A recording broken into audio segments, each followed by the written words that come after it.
से क्या करते थे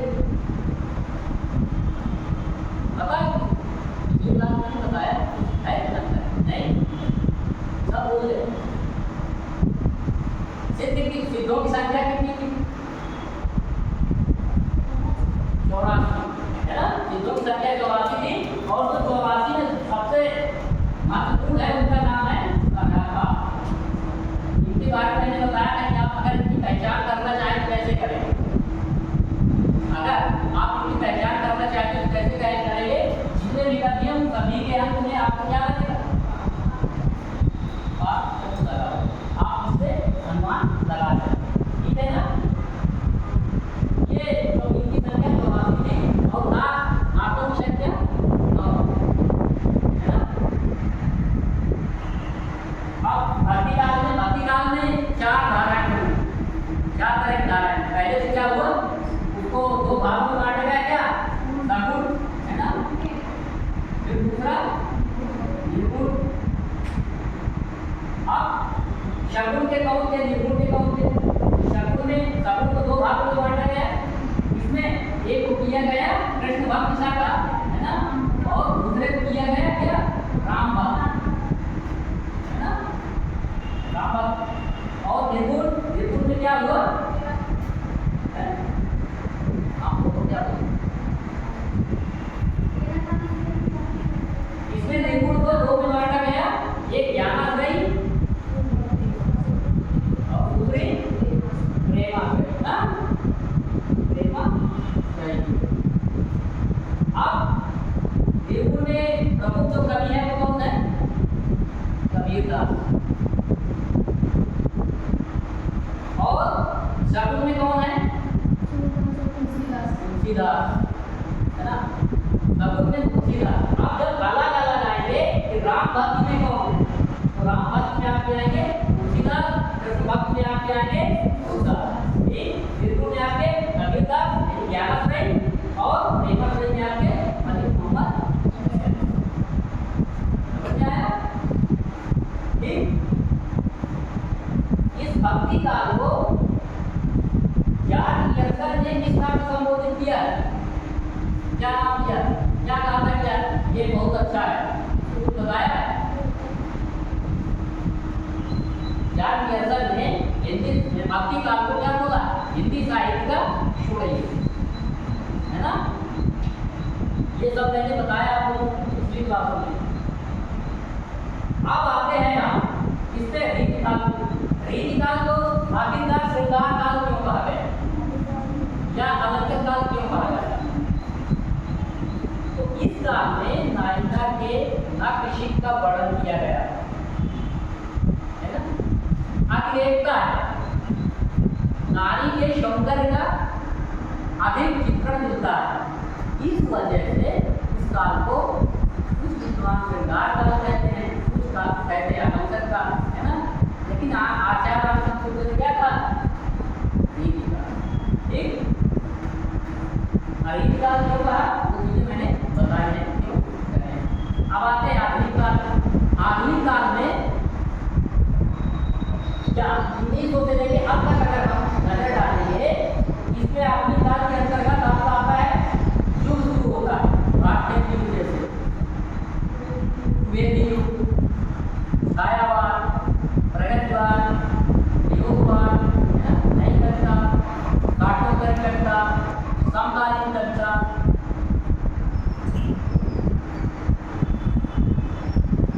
बता उसको भी मैं आपको बता दें कब से कब तक क्या चल रहा है। जैसे आपका भारतीय युग है, भारतीय युग है, भारतीय युग आपका कब से कब तक 1850 से लेकर आप यहाँ कह रहे होंगे यहाँ तो 1900 से शुरू हो रहा है ना। आधुनिक काल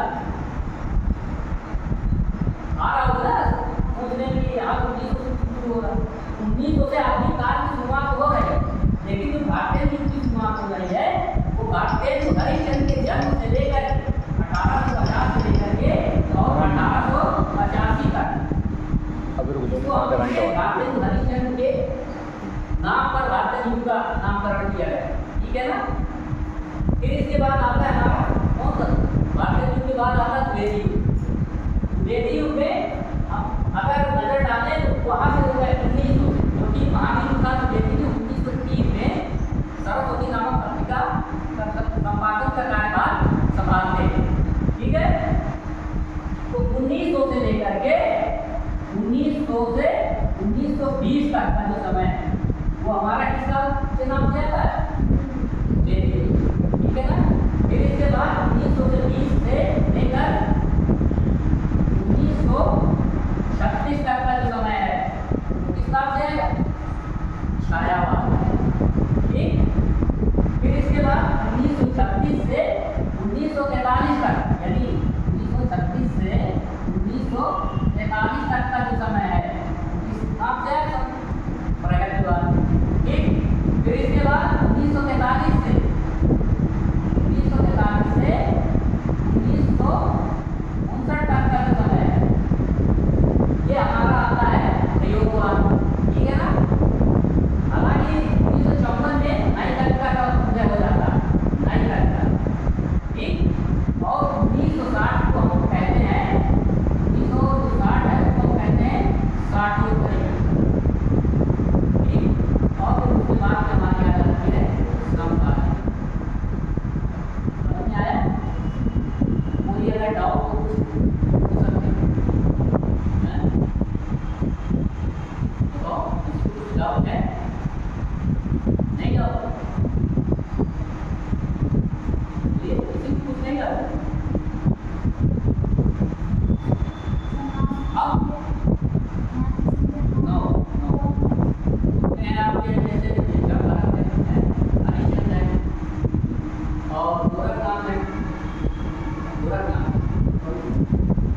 ये विषय है।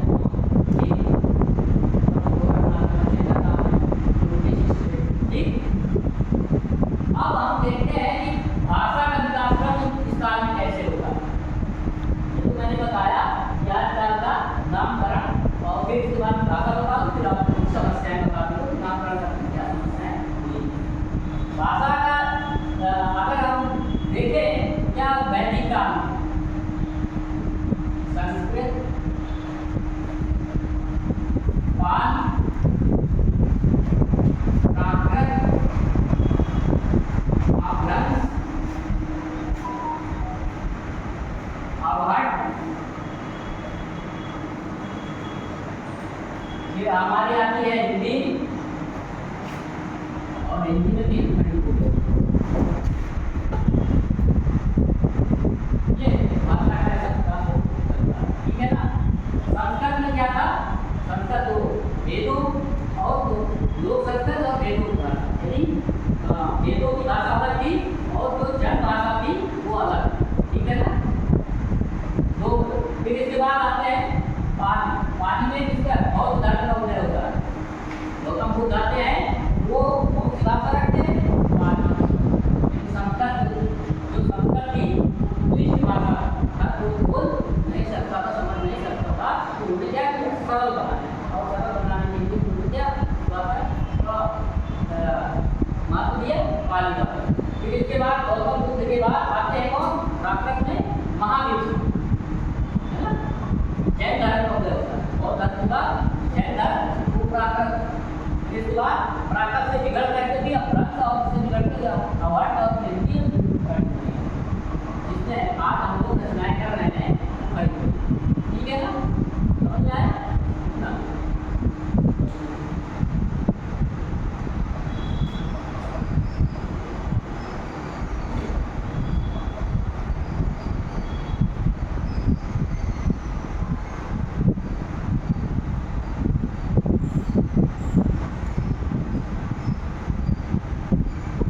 कोई अगर समस्या हो तो आप अभी लोग बता सकते हैं। ठीक है ना। अगर कुछ समस्या है तो आप लोग बता सकते हैं। अब आते हैं हम नामकरण की समस्या में। जैसे आदि काल है उसमें नामकरण की क्या समस्या होगी? उस समय की राजनीतिक स्थितियों सामाजिक स्थितियां। एक तो हमारे यहाँ युद्धों का बोलबाला उस समय कोई ना कोई राजा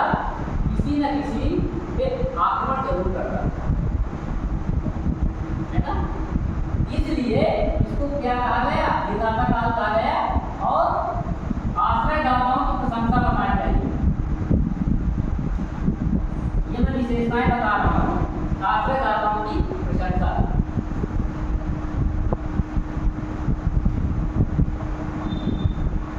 कैसे कि वो भाई जो कभी जिसके अधीन होता था वो उसी की तो बड़ाई करे, उसी की तो बात करे, है ना। जैसे पृथ्वीराज चौहान के दरबार के जो कवि थे, कौन थे, चंद्रवरदाई थे। तो जैसा वो युद्ध करते थे वैसे ही युद्ध का सही चित्रण कविताओं में किया जाता है ना। जैसे परमार रासों में युद्धों का इतना अतिरेकता से दिखाया गया है कि एक मारे दुई मर जाए, तीसरा भाव खाया नहीं जाए।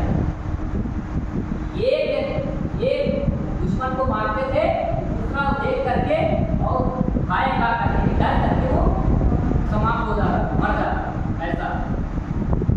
ठीक है ना। वीर रस की प्रधानता है, क्या है, वीर रस, वीर रस की प्रधानता है। जब युद्धों का वर्णन है तो स्वाभाविक सी बात है वीर रस का चित्रण मिलेगा ही, है ना। जैसे परमार रासो है या भीषण रासो, विसर्जन रासो है या आपका पृथ्वीराज रासो है, ये इन सभी में क्या वीर रस का बहुत ज़्यादा मिलता है। इस वजह से कि इसको क्या कहा गया, वीर रस का कहा गया। ठीक है ना। 12 प्रमाणिक रचनाएं रखी हैं, कितनी, 12। और इस काल की जो भाषा है कौन सी है, अपभ्रंश है। ये हमारे किसके आ गए, विशेषताओं के आ गए। अगर आए क्या टाइप की विशेषता है तो क्या है, तो ये आप लिख सकते हैं। ठीक है ना। अब आते हैं भक्ति काल। भक्ति काल भक्ति उपजी कैसे आई भक्ति, कहा जाता है कि ये रामानंद लेकर के आए। भक्ति रावणी तुझे राय रामानंद प्रकट किया कबीर ने, साफ प्रकट। और कहाँ से आई थी, दक्षिण भारत। हमारे उत्तर भारत में भक्ति का बहुत ज़्यादा नहीं। और क्यों आए, क्योंकि आचार्य रामचंद्र जी कहते हैं कि जनता जो है वो हताश और निराश थी। उसके देव मंदिर उसके सामने गिराए जा रहे थे। ईश्वर के अलावा जनता के पास कोई और रास्ता सूझ नहीं रहा था। इस वजह से उन्होंने अपने आप को किसके हवाले कर दिया, ईश्वर के हवाले। इससे तो इसका खंडन करते हैं आचार्य हजारी के साथ भी, वो कहते हैं ऐसा बिल्कुल नहीं। अगर भक्ति बात क्योंकि कौन आक्रमण किए थे, बुद्धों ने आक्रमण किया था, है ना, बुद्धों ने आक्रमण किया था। बाबर की स्थापना होगी ना, मतलब 26 मुगल वंश की स्थापना करते हैं बाबर, और इब्राहिम लोधी के बीच युद्ध होता है, पानीपत का, तब मुगलों का शासन था। तो कह रहे हैं कि अगर हिंदुस्तान अगर हिंदुओं पर आक्रमण जिंदा होता तो भक्ति काल 12 आना वैसा ही होता जैसा कि था। 4 आना छोड़ देते, 4 आना इसलिए छोड़ देते हैं वो ईश्वर पर भरोसा करते हैं कि अब 4 आना ईश्वर जाने क्या सही था क्या गलत, है ना। अगर भारत में मुस्लिमों का आक्रमण ना होता तब भी 12 आना वैसा ही होता जैसा कि है। ठीक है ना, समझ आया नहीं। आचार्य कहते हैं कि हताश और निराश जनता है, इस वजह से वो अपने आप को समर्पित करते हैं, तो हृदय दम करते हैं और कहते हैं कि ऐसा बिल्कुल नहीं। अगर ना भी आया हो, आक्रमण हुआ होता तब भी हिंदुओं की स्थिति है वो वैसे ही होती। यह 12 आना वो 12 आना सब ऐसी होती, कोई बदलाव नहीं। ठीक है ना, समझ में आया। अब इस काल की भाषा है वो कौन सी थी, जैसे आजकल की भाषा थी वो अपभ्रंश, है ना। जैसे राजस्थान में सिर्फ अपभ्रंश भाषा। अब यहाँ की जो भाषा है वो कौन सी है, वो 2 है। एक तो हमारी है ब्रज और दूसरी है हमारी अवधि। कबीरदास की कोई अपनी एक निश्चित भाषा नहीं। कबीरदास की भाषा पर हजारी प्रसाद द्विवेदी कहते हैं कि इन्होंने भाषा को जैसा चाहा वैसा बोल दिया, इनकी एक किसी कोई भाषा नहीं है। अगर सीधे सीधे बना है तो सीधे सीधे, नहीं तो दरेरा देकर इस पकड़ के सामने इतनी भी जरूरत नहीं है कि भाषा को सब बना करके बात कर सकते। इतनी जैसा जहाँ जो शब्द मिला है उनको अच्छा लगा वो वहाँ पे मुद्रित कर। लेकिन वहीं तुलसीदास की जो भाषा है वो दो भाषाओं पर लिखा है, संस्कृत पर भी लिखा है, लेकिन उन्होंने जनमानस की भाषा को पकड़ा और अपने को वहाँ तक पहुँचाने के लिए किसका सहारा दिया, अपनी भाषा और शुद्ध साहित्य का इसको उन्होंने रखना यह रामचरित है ना। 12 रचनाएं हैं ब्रज भाषा में, कवितावली, गीतावली, रामकथा, मैथुन है, रामाख्या, कृष्णावली। फिर वहीं जो कृष्ण भक्ति शाखा के कवि हैं वो केवल ब्रज के बाद अपनी बात पहुँचाए और इसका अनुवाद किया है श्री कृष्ण की लीलाओं का वर्णन किया है। जैसे आपके कौन है, सूरदास है, कुमारदास है, ये परमानंदास है, चतुर्दास है। इसके बाद जायसी का नाम मलिक मोहम्मद जायसी ने ग्रामीण या डेट ऑफ द ईयर इस्तेमाल किया अपने काव्य में। 3 रचनाएं हैं, एक है पद्मावत, दूसरी है अग्रावट और तीसरी है आखिरी कलाम। जितने भी प्रेमाश्रयी शाखा के कवि हैं उन सभी ने बहुत ज़्यादा ये साहित्य किया। एक अवधि में या ग्रामीण अवधि में, ठीक है। पद्मावत में 57 खंड है, इसमें अग्रावट ये जो है कहरवा शैली के, अग्रावट का कहरवा शैली के। जैसे अगर उन्होंने एक शब्द लिखा है, एक शब्द अगर लिखा है का अक्षर से उका से ही लिखा गया, दूसरा जो है उका से, तीसरा गा, यानी जो 36 अक्षर है उनसे उन्होंने कहरवा शैली। आखिरी कलाम में कयामत का वर्णन है और बाबत प्रशंसा, ठीक है। इसमें हमारे और भी आते जैसे कुंभन है, मंजन है ना, तो दुश्मान है, ये प्रेमाश्रयी शाखा में आते हैं। ठीक, अब बात करते हैं कि रामचरितमानस में इसका वर्णन है। तुलसीदास ने अपने आप को क्या माना है? तुलसीदास ने अपने आप को दास से माना, दास से माना। मैं क्या हूँ? हेलो दास। हेलो 30 मिनट बंद कर दो, 30 मिनट की हुई।